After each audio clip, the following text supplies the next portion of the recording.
Kisah keluarga Nabi. Ummu Habibah, pernikahan jarak jauh dengan Rasulullah Sallallahu Alaihi Wasallam. Ummu Habibah adalah wanita Quraisy yang menikah dengan Rasulullah Sallallahu Alaihi Wasallam dari jarak jauh. Rasulullah Sallallahu Alaihi Wasallam berada di Madinah, sedangkan Ummu Habibah di Habasyah. Ummu Habibah bernama asli Romlah binti Abu Sufyan. Ada yang mengatakan ia bernama Hindun, namun pendapat terkuat mengatakan bahwa ia bernama Romlah. Ia lahir di Mekah 17 tahun sebelum Nabi Muhammad diangkat menjadi Rasul. Ummu Habibah adalah putri dari Abu Sufyan bin Harb dan ibunya bernama Sofiyah binti Abil As yang merupakan bibi dari Utsman bin Affan radhiyallahu anhu. Ummu Habibah masih memiliki hubungan kekerabatan dengan Rasulullah Sallallahu Alaihi Wasallam dari kakek buyutnya, yakni Abdu Manaf. Ummu Habibah berada di keluarga yang sangat membenci Rasulullah dan risalah yang dibawanya. Abu Sufyan adalah seorang pemuka Quraisy yang menentang keras ajaran yang dibawa oleh Rasulullah Sallallahu Alaihi Wasallam. Akan tetapi, justru putrinya, Romlah, yang lebih dikenal dengan sebutan Ummu Habibah, memeluk Islam. Ia menerima ajaran kebenaran Islam sejak fase pertama. Di tengah keluarganya yang membenci agama Allah, ia tetap mempertahankan keimanan dan ketakwaannya. Sebelum menikah dengan Rasulullah Sallallahu Alaihi Wasallam, ia menikah dengan Ubaidillah bin Jahis. Pada saat Rasulullah Sallallahu Alaihi Wasallam mulai berdakwah tentang ajaran Islam kepada penduduk Mekah, Ummu Habibah dan suaminya termasuk orang-orang pertama yang menerima dakwah beliau dengan memeluk agama Islam. Abu Sufyan, ayahnya, sangat marah karena anak dan menantunya masuk Islam dan meninggalkan ajaran nenek moyang. Pada saat itu, kaum muslim mendapat siksaan dan tekanan dari orang-orang musyrik Quraisy. Kaum Quraisy memusuhi Islam dan mengintimidasi kaum muslim dengan berbagai kekerasan. Intimidasi Quraisy tersebut dirasakan oleh Ummu Habibah dan suaminya beserta seluruh kaum muslim yang memiliki posisi lemah. Rasulullah Shallallahu Alaihi Wasallam akhirnya mengizinkan untuk hijrah ke Habasyah. Maka sejumlah kaum muslim melakukan hijrah ke Habasyah dalam 2 gelombang. Mereka melakukan hijrah ke Habasyah guna menyelamatkan diri dari kejahatan kaum musyrik. Ummu Habibah dan suaminya termasuk dalam rombongan yang hijrah ke Habasyah gelombang kedua. Di sanalah Ummu Habibah melahirkan putrinya bernama Habibah. Karenanya kemudian ia lebih dikenal dengan nama kunyahnya, yakni Ummu Habibah. Ada yang mengatakan bahwa Habibah dilahirkan di Mekah dan kemudian dibawa hijrah ke Habasyah. Ada pula yang mengatakan bahwa saat ada perintah hijrah, Ummu Habibah dalam keadaan mengandung dan kemudian melahirkan Habibah di Habasyah. Di negeri Habasyah, kaum muslim hidup dengan aman dan tenang di bawah pimpinan Raja Najasyi yang adil dan bijaksana. Hijrah ini menorehkan peristiwa besar dalam penyebaran dakwah Islam. Adanya pengaruh-pengaruh positif dari interaksi dan dialog yang dilakukan oleh Ja'far bin Abu Thalib sebagai juru bicara dari kaum muhajirin muslim dengan Raja Najasyi. Hal itu membuat Raja Najasyi bersama pendeta-pendetanya yang semula menganut ajaran Nasrani akhirnya menyatakan keimanannya kepada Allah Subhanahu wa Ta'ala dengan memeluk agama Islam.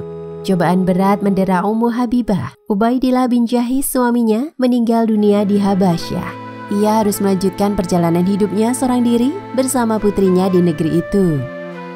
Rasulullah mendengar kabar tentang Ummu Habibah tersebut.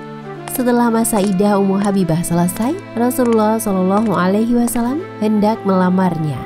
Rasulullah Shallallahu Alaihi Wasallam mengutus Amr bin Umayyah Ad-Damri untuk meminta kepada Raja Najasyi agar menikahkan beliau dengan Ummu Habibah. Suatu hari ada utusan Raja Najasyi, yaitu seorang pelayan perempuan bernama Abrohah, datang menemui Ummu Habibah di rumahnya. Perempuan itu mengenakan pakaian bagus dan aroma wangi. Kemudian ia berkata, "Sesungguhnya Raja ingin menyampaikan kepadamu bahwa Rasulullah Shallallahu Alaihi Wasallam telah mengirimkan surat kepada Raja Najasyi agar Raja menikahkanmu dengan beliau." Mendengar kabar tersebut, Ummu Habibah merasa sangat bahagia.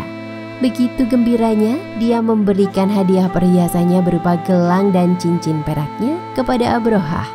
sang raja meminta Ummu Habibah agar mewakilkan seseorang untuk menikahkannya. Kemudian Ummu Habibah menunjuk sepupunya yang juga hijrah ke Habasyah, yakni Khalid bin Sa'id bin Al-Ash bin Umayyah. Sedangkan Rasulullah SAW diwakilkan langsung oleh Raja Najasyi. Tidak lupa Raja Najasyi meminta Ja'far bin Abi Thalib dan kaum muslim yang ada untuk menghadiri akad tersebut. Maka sahabat-sahabat Rasulullah SAW yang tinggal di Habasyah berkumpul dan menyaksikan pernikahan yang penuh berkah itu. Pada saat itu Raja Najasyi memuji Allah. Setelah itu dia berkata, "Amma ba'du, sesungguhnya Rasulullah SAW telah mengirim surat untuk saya agar saya menikahkan beliau dengan Ummu Habibah binti Abu Sufyan. Maka saya penuhi permintaan Rasulullah SAW dan saya memberinya mahar sebanyak 400 dinar." Maka setelah itu Raja Najasyi mengeluarkan uang dinar tersebut di hadapan para undangan.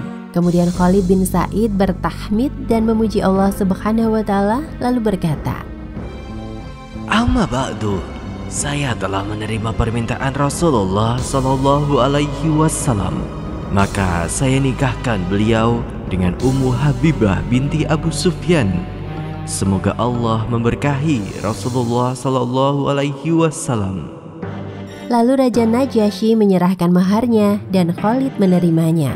Dengan demikian Ummu Habibah memiliki kekhususan dalam pernikahannya dengan Rasulullah SAW dibandingkan dengan istri-istri beliau lainnya, yaitu pernikahan jarak jauh yang dilakukan tanpa kehadiran Rasulullah SAW yang pada saat itu berada di Madinah, sedangkan Ummu Habibah di Habasyah. Pernikahan Rasulullah SAW dengan Ummu Habibah terjadi pada tahun 6 Hijriah. Ada yang mengatakan tahun 7 Hijriah. Serta pernikahan dengan mahar yang paling besar, yakni sebesar 400 dinar.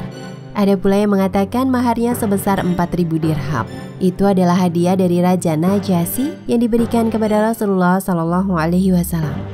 Istri-istri Rasulullah SAW umumnya diberi mahar sebanyak 400 hingga 500 dirham.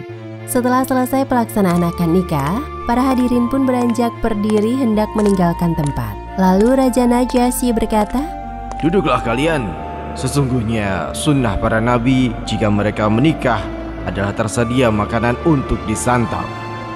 Ketika mahar perkawinan diserahkan kepada Ummu Habibah sebagai wujud rasa syukur dan berbagi sukacita, ia memberikan sejumlah uang dari mahar tersebut kepada Abrohah.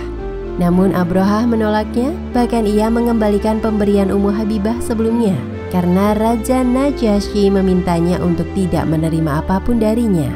Raja Najasyi sangat perhatian dengan pernikahan Rasulullah SAW tersebut. Tidak hanya itu, ia juga memerintahkan istri-istrinya agar memberikan minyak wangi milik mereka kepada Ummu Habibah. Melalui Abrohah, pelayannya, Raja mengirimkan minyak wangi tersebut. "Hajatku padamu hanyalah engkau menyampaikan salam dariku kepada Rasulullah SAW. Tolong sampaikan kepada beliau bahwa saya telah mengikuti agamanya." Semua minyak wangi pemberian istri-istri Raja Najasyi disimpan oleh Ummu Habibah dan akan dibawa ketika kembali ke Madinah.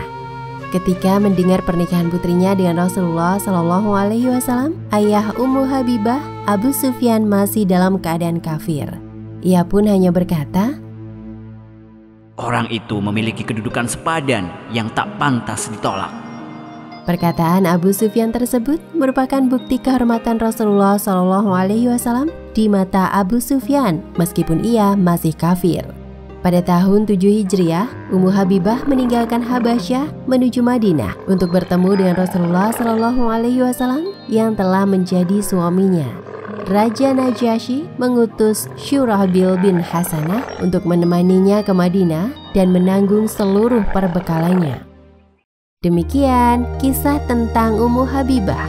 Hikmah yang bisa diambil dari kisah tadi antara lain: pertama, Allah memberikan ujian kepada hambanya tidak melebihi batas kesanggupan hambanya.